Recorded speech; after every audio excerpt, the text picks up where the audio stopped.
The crowd, still shouting, gives way before us. We plow our way through. Women hold their aprons over their faces and go stumbling away. A roar of fury goes up. A wounded man is being carried off.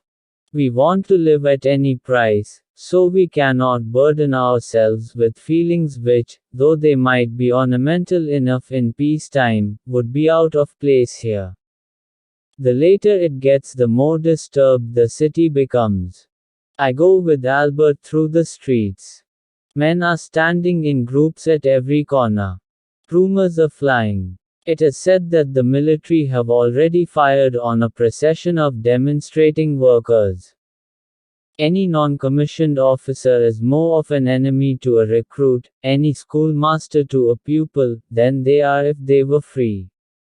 They are more human and more brotherly towards one another, it seems to me, than we are. But perhaps that is merely because they feel themselves to be more unfortunate than us. I am often on guard over the Russians. In the darkness one sees their forms move like stick stalks, like great birds.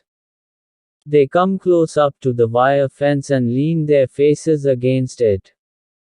Their fingers hook round the mesh. Anyway, the war is over so far as they are concerned. But to wait for dysentery is not much of a life either. On the steps is a machine gun ready for action. The square is empty, only the streets that lead into it are jammed with people. It would be madness to go farther, the machine gun is covering the square. Strange how complicated we can make things just to avoid showing what we feel. Anything you can settle with money is cheap. I want to think, and at the same time that's the last thing in the world I want to do.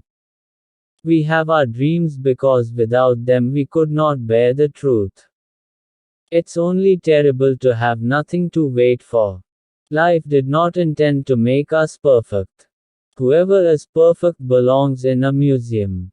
The war has ruined us for everything. Life is a disease, brother, and death begins already at birth.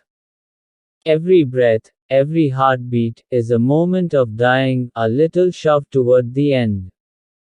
No one could become stranger than the person you once loved. All quiet on the Western Front. Come, let me kiss you. Life was never so precious as today, when it meant so little. Good or ill, life is life, you only realize that when you have to risk it. Our knowledge of life is limited to death. A hospital alone shows what war is.